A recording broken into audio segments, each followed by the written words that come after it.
12th का हो, सभी में पूछी जाती है मोस्टली स्टोरी। बस क्या है कि इनके जो मार्क्स हैं वो अलग अलग हो जाते हैं।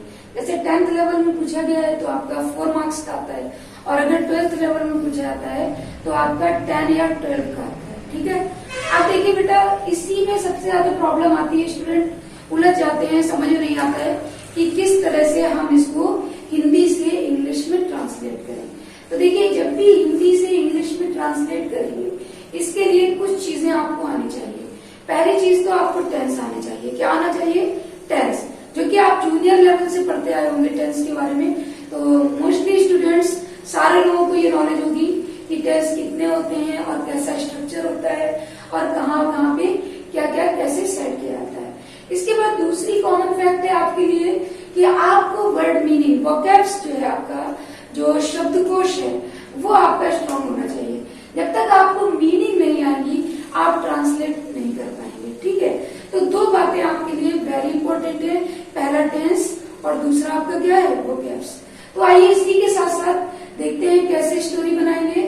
तो देखिए, पहले तो मैं आपको कुछ ट्रिक्स से बताऊंगी जिससे आपको ज्यादा से ज्यादा समझ में आ जाए कि स्टोरी इजी वे में कैसे बनेगी। जैसा कि आप देख रहे होंगे कि एक स्टोरी आपकी लिखी हुई है ऊपर और एक नीचे, तो वन बाय वन मैं आपको एक्सप्लेन करूंगी किस तरह से आपको करेक्ट करना है, ट्रांसलेट करना है इसको इंग्लिश में।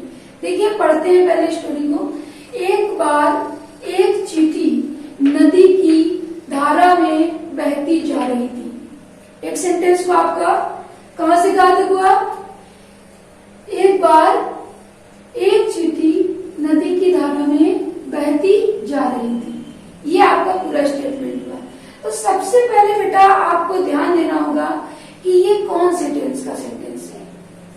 जैसा कि लास्ट में आपने देखा रहा था या रही थी, तो अगर टेंस पढ़े तो आपको कोई प्रॉब्लम नहीं होगी कि रहा था, रही थी, रहे थे कहां पे होता है। जिस तरह से आपने देखा कि रहा था, क्या दिया गया? बहती जा रही थी। तो कौन सा टेंस है? जब भी रहा, रही, रहे की बात करें, कॉन्टिन्यूअस होता है। क्या होता है? कॉन्टिन्यूअस। तो यहाँ पे रहा था है या रही थी है, तो आपका कौन सा कॉन्टिन्यूअस होगा? था, थी, थे। ये किसमें आता है बेटा? था, थी, थे कौन से टेंस में बात की जाती है? पास्ट में की जाती है। किस पे बात की जाती है? पास्ट में। तो कौन सा टेंस हो गया आपका? Past continuous. कौन सा हुआ जाके? Past continuous. अब देखिए, फिर से एक बार देखते हैं, और इसके साथ साथ आपको ये भी पता होना चाहिए पास्ट कॉन्टिन्यूअस टेंस की हेल्पिंग वर्ब क्या होती है। कौन सी हेल्पिंग वर्ब होती है बच्चों? कौन सी होती है? Was were. यस, देखिए क्या होती है? वॉज वर होती है। तो सबसे पहले आपको सेंटेंस का स्ट्रक्चर पता होना चाहिए। पहले तो आपने देखा कि सेंटेंस है कैसा, पॉजिटिव है, निगेटिव है, इंटरोगेटिव। तो देखिए, एक बार एक चींटी नदी की धारा में बहती जा रही थी। कैसा सेंटेंस है? सेंटेंस कैसा है? निगेटिव है नहीं, इंटरोगेटिव है नहीं, तो ये कैसा हो जाके? पॉजिटिव। और जब पॉजिटिव होगा तो पॉजिटिव के लिए एक स्ट्रक्चर आपको याद रखना है, S plus B plus O. क्या याद रखना है? S plus B plus O. What is the full form? देखिए, इसका फुल फॉर्म क्या है?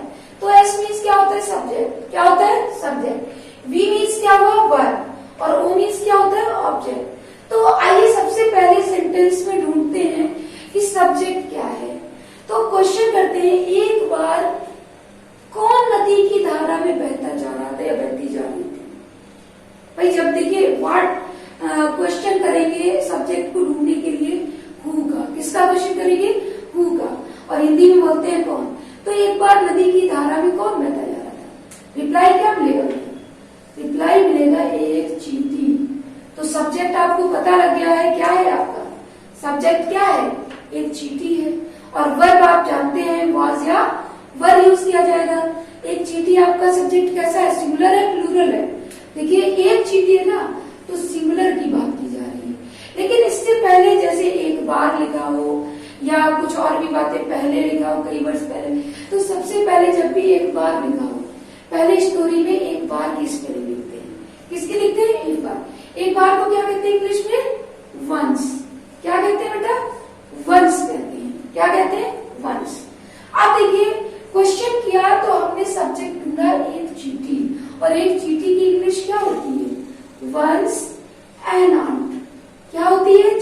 स्पेलिंग होती है आंट। और आप क्या लिखेंगे, ए से स्टार्ट हुआ है इसलिए आपका आर्टिकल क्या यूज किया जाएगा, एन।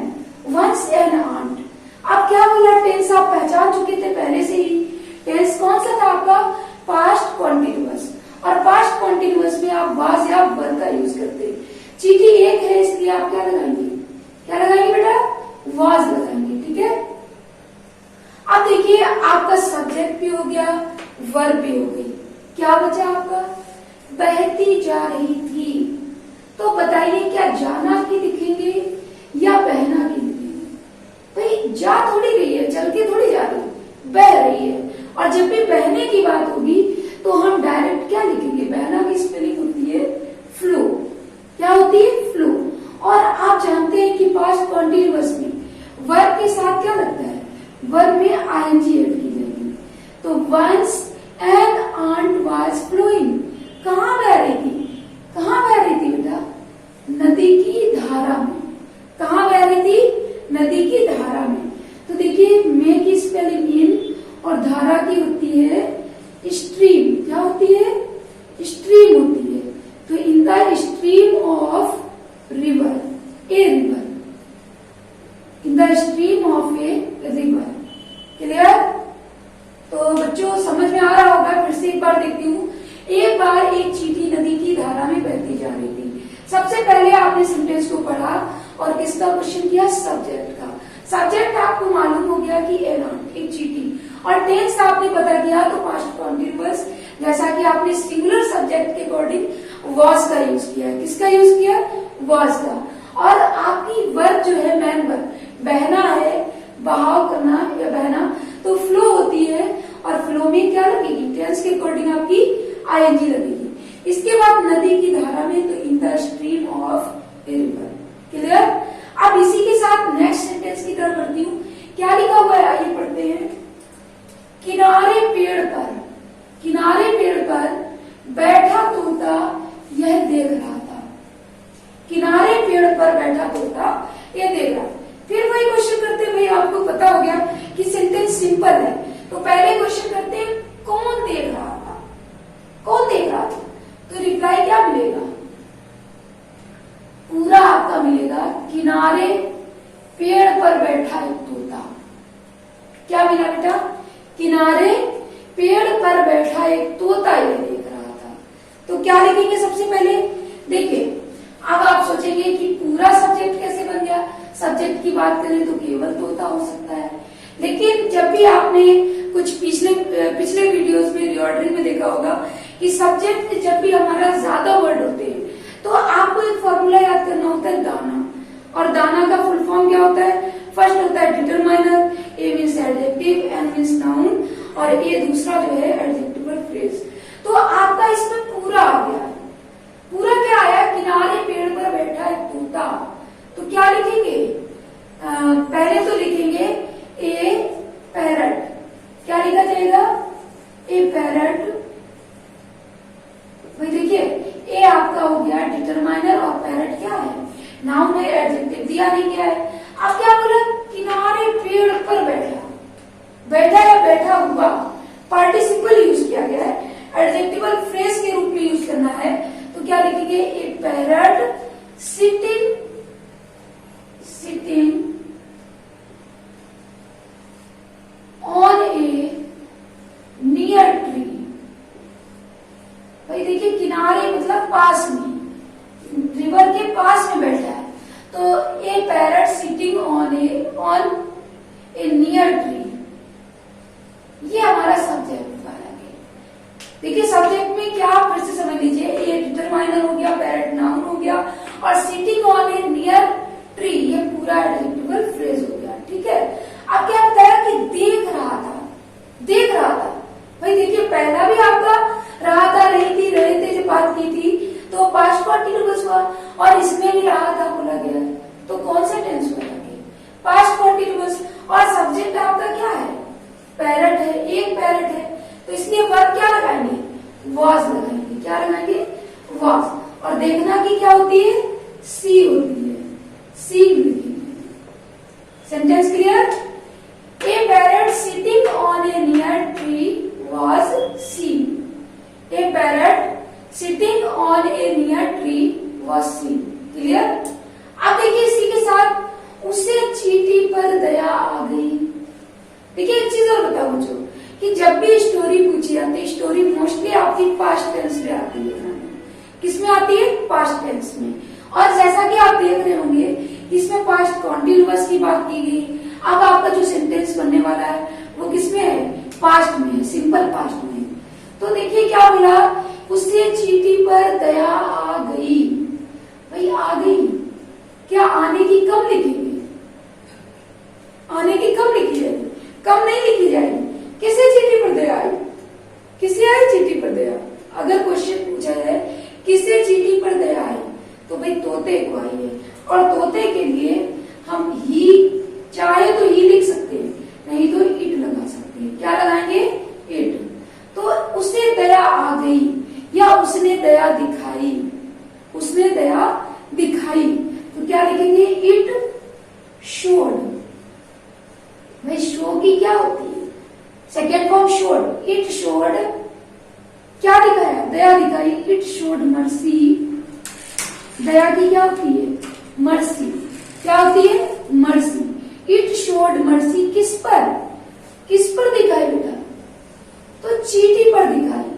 क्या लिखेंगे? On an ant. On an ant. Clear. तो क्या था आपका? ये कैसा सेंटेंस था? ये बेटा इसमें बात की गई थी सिंपल पास्ट की, और स्टोरी मोस्टली आपकी सिंपल पास्ट में ही आती है। तो देखिए तोते के लिए ही जब नहीं याद आए तो ही भी लगा सकते हैं। और अगर ही नहीं आपको लिखना है, आपको एग्जैक्ट पता है कि जानवरों के लिए, पक्षियों के लिए हम क्या लगाते हैं? इट लगाते हैं। तो आप क्या लगाएंगे? इट लगा देंगे। ठीक है। और यहाँ पे सेंस लगाएंगे। दया आना कोई चलकर नहीं दया आएगी कि कम आ रही है। यहाँ पे दया दिखाई जाती है, रिप्रेजेंट की जाती है, तो इसलिए शोड लगाएंगे। क्या लगाएंगे? शो की second form showed.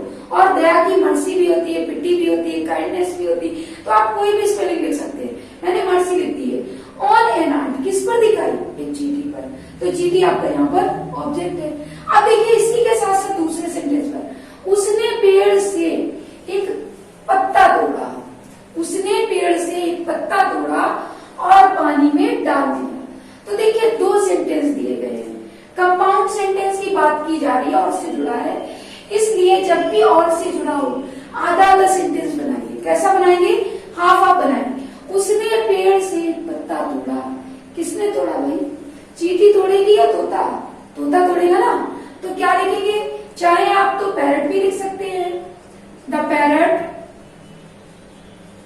The parrot. और अगर पैरट नहीं लिख रहे हैं उसने के लिए ही इट भी लगा सकते हैं। क्या किया बेटा? तोड़ा। पास्ट में सिंपल पास्ट। और तोड़ने की क्या होती है? तोड़ने की होती है प्लक। क्या होती है? प्लक। और क्या लिख देनी है? Second form. तो द पैरट प्लक्ड क्या तोड़ा? एक पत्ता तोड़ा। क्या तोड़ा? एक पत्ता। और एक पत्ते को बोलते हैं ए लीफ। क्या बोलेंगे? A leaf. तो the parrot plucked a leaf from the tree. अच्छा एक चीज और बता दूं, पहले कहीं आपने यूज किया होगा ए ट्री। और जब भी एक नाउन बार बार यूज किया जाए, जब भी एक नाउन बार बार यूज किया जाए स्टोरी में, तो हम बार बार ए नहीं लिखेंगे। फर्स्ट बार ए लिखेंगे और बाकी जितनी बार भी आएगा तो आपका क्या लगाएंगे? द लगाएंगे। तो the parrot plucked a leaf from the tree. अब देखिए फुल स्टॉप नहीं लगेगा क्योंकि और से जुड़ा हुआ है। तो किससे जोड़ देंगे बेटा? एंड से जोड़ेंगे। किससे जोड़ेंगे? एंड से।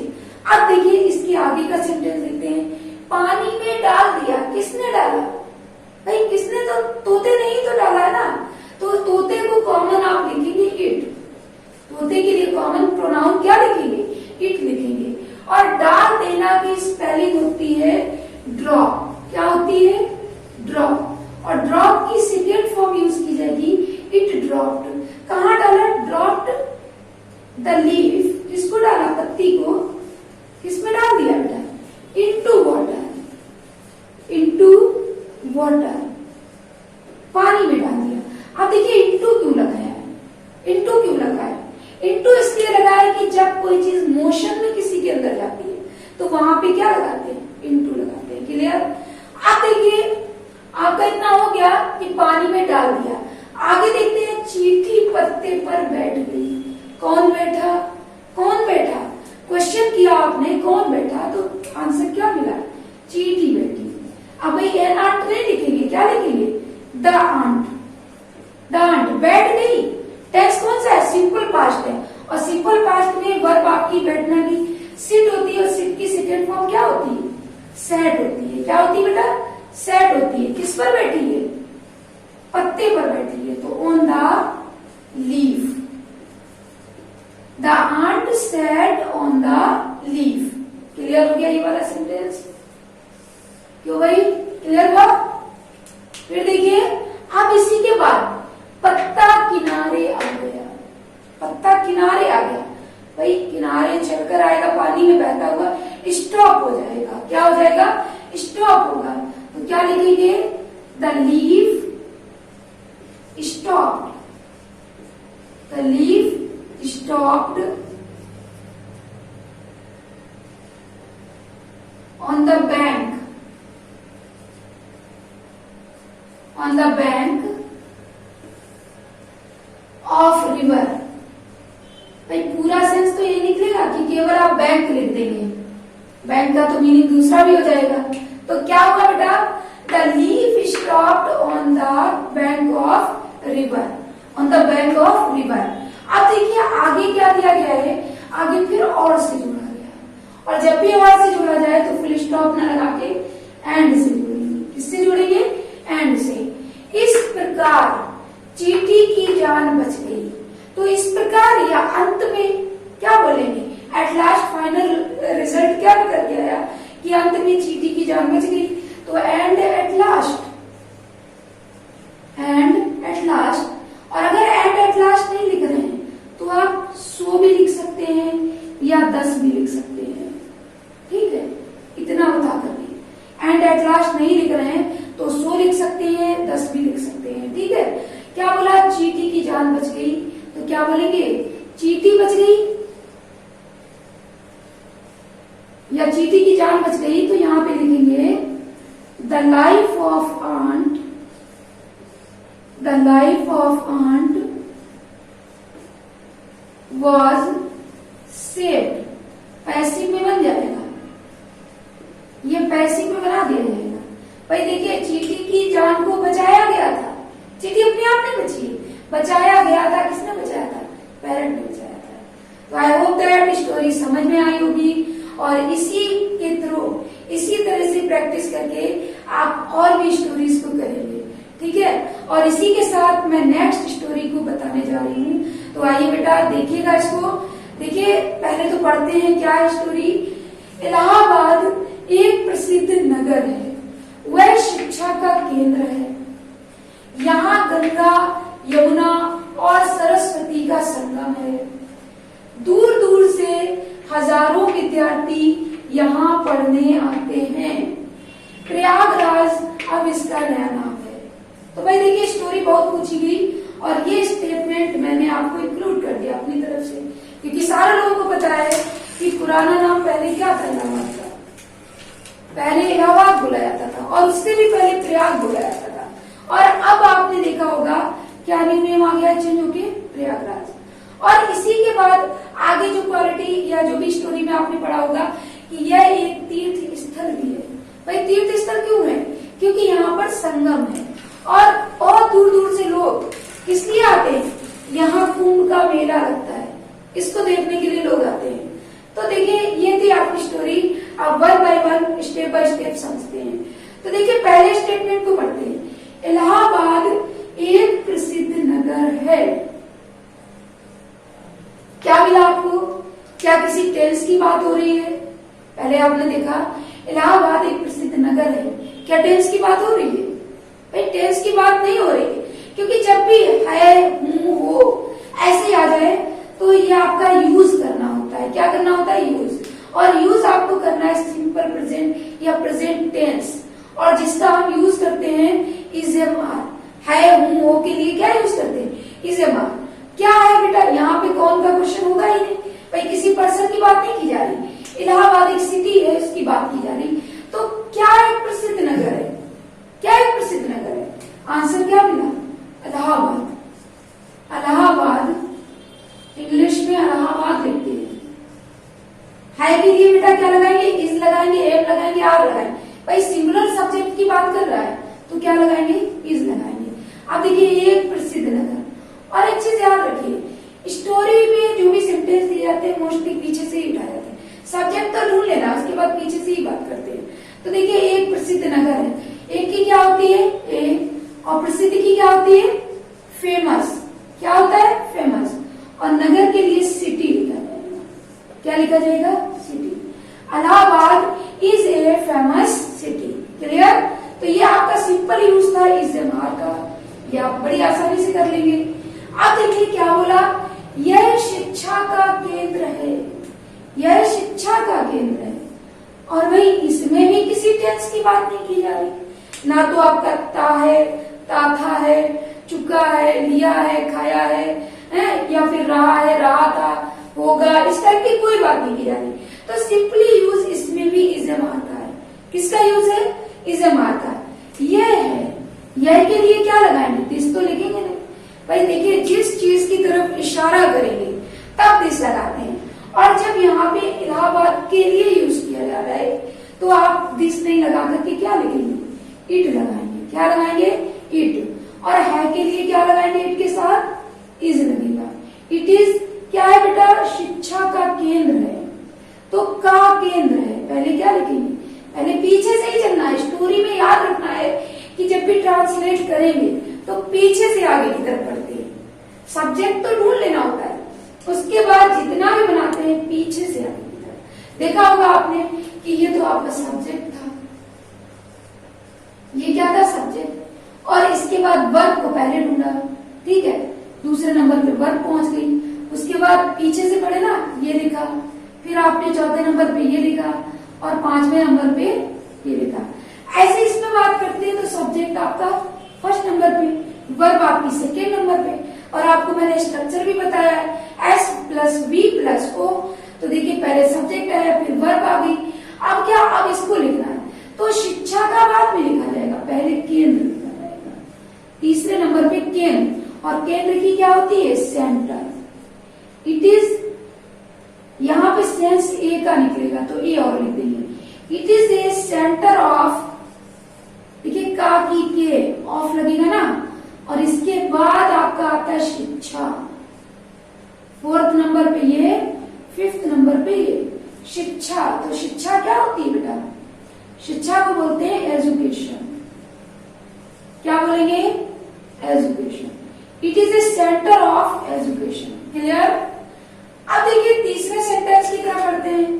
जैसा कि आप देख रहे होंगे, यहाँ गंगा यमुना और सरस्वती का संगम है। कहाँ है? कहाँ संगम है? इलाहाबाद में। तो यहाँ के लिए क्या लिखेंगे? सबसे पहले कहाँ का क्वेश्चन किया, रिप्लाई मिला यहाँ, और यहाँ यूज किया गया था इलाहाबाद के लिए, तो क्या लिखा जाएगा? हेयर। क्या लिखेंगे? हेयर। और वर्ब आपकी है, देखिएगा क्या निकल रहा है, यहाँ गंगा यमुना और सरस्वती का संगम है, तो वर्ब क्या निकली जाती? यहाँ है ना हेयर, और इज़-एम-आर का ही यूज करना है। भाई पास्ट में नहीं, ये स्टोरी प्रेजेंट में बताई जा रही है, तो यहाँ पे क्या यूज करेंगे हेयर के लिए? हेयर आपका सिंगुलर वर्ड है, इसलिए यूज होगा इज। क्या यूज होगा? इज। तो हेयर संगम की, देखिए संगम भी होती है और कॉन्फ्लुएंस भी होती है, तो हम संगम लिख देते हैं सिंपल। तो hair is a Sangam, Sangam of, किसका है बेटा? तीनों नदियों के नाम लिखने हैं। तो सबसे पहले गंगा, यमुना, फिर सरस्वती, फर्स्ट, सेकेंड, थर्ड, इस तरीके से लिखेंगे। तो here is a sangam of, दा लगाएंगे, दा गंगा, और जी कैपिटल बनाएंगे। आप लोग जानते हैं कि एक पवित्र नदी है भारत की, तो sangam of the Ganga, Yamuna and Saraswati.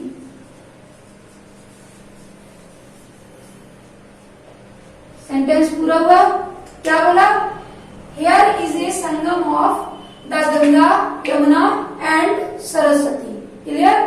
अब देखिए इसी के बाद आगे दिया गया है, दूर दूर से हजारों विद्यार्थी यहाँ पढ़ने आते हैं। कौन पढ़ने आता है? कौन आता है पढ़ने? हजारों विद्यार्थी। कौन पढ़ने आता है बेटा? क्वेश्चन पहले आपने किस पे किया? कौन का किया कि कौन आता है? हजारों विद्यार्थी। और कहां से आते हैं? दूर दूर से। तो पहले हजारों विद्यार्थी के लिख देते हैं। हजारों विद्यार्थी क्या लिखेंगे? Thousands, thousands of students, thousands of students. ये हो गया सब्जेक्ट। अब देखते हैं टेंस। आते हैं, जैसा कि आपने सिंपल प्रेजेंट में पढ़ा होगा कि जब वर्ब के अंत में ता है, ती है, ते है आए तो क्या यूज करते हैं? तो आपकी सिंपल प्रेजेंट के लिए, सिंपल सेंटेंस के लिए वर्ब की फर्स्ट फॉर्म यूज की जाती है अगर सब्जेक्ट प्लूरल हो, और अगर सब्जेक्ट सिंगुलर हो तो वर्ब की फर्स्ट फॉर्म में क्या लगाते हैं? एस या एस। तो सबसे पहले आप देखिए सब्जेक्ट सिंगुलर है या प्लूरल? भाई एस लगा हुआ है, सब्जेक्ट सिंगुलर तो हो ही नहीं सकता है। कैसा है? सब्जेक्ट आपका प्लूरल है।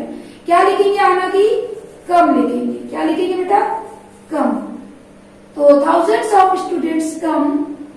क्यों आते हैं? क्यों आते हैं यहाँ पे? भाई उद्देश्य बताया जा रहा है। तो टू स्टडी, क्या लिखेंगे?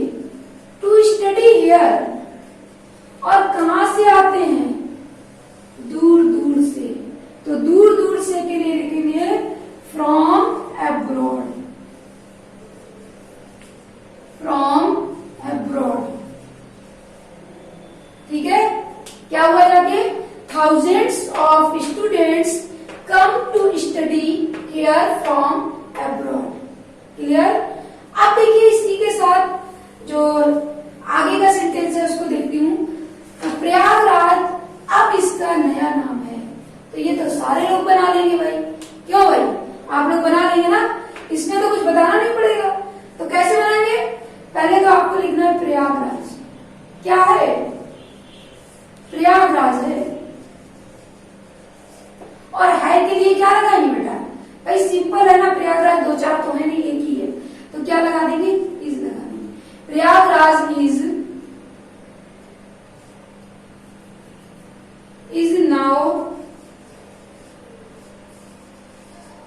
now the new name of it. Now the new name of it. क्या बना जाके? इस एमआर का यूज हुआ। Prayagraj is now the new name of it, मतलब प्रयागराज अब इसका नया नाम है।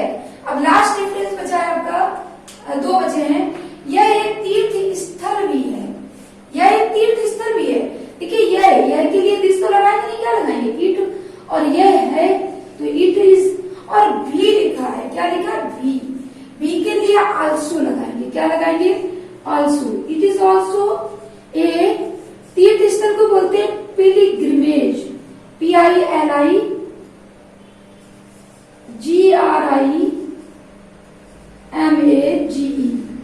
पिलिग्रिमेज में क्या होता है? तीर्थ स्थल। क्या होता है? तीर्थ स्थल। तो ये क्या है? It is also a pilgrimage. ये एक तीर्थ स्थल भी है। अब देखिए लास्ट क्या बोला? यहाँ कुंभ का मेला लगता है। यहाँ कुंभ का मेला लगता है। तो यहाँ मेला सेट होता है या मेला लगाया जाता है। क्या बोलेंगे? इट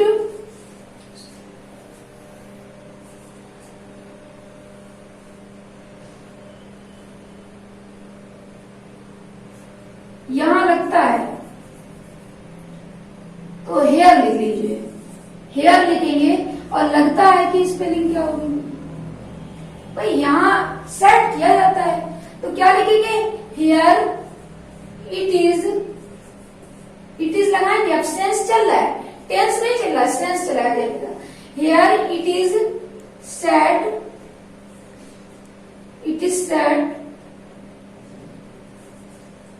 एक कुंभ फेयर। क्या बोलेंगे?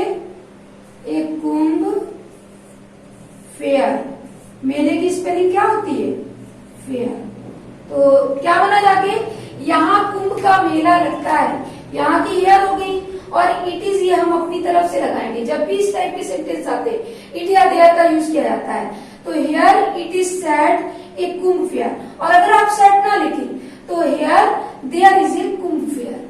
क्या लिख सकते हैं? नीचे लिख रही हूं, डायरेक्ट आप इसको ये भी लिख सकते हैं, there is a Kumbh fair, Kumbh fair. ठीक है, तो ये थी आपकी स्टोरी। दोनों स्टोरी अच्छे से आपने बनाई होंगी, उम्मीद करती हूँ समझ में आया होगा। और बच्चों अगर समझ में आया हो so please like and share this video.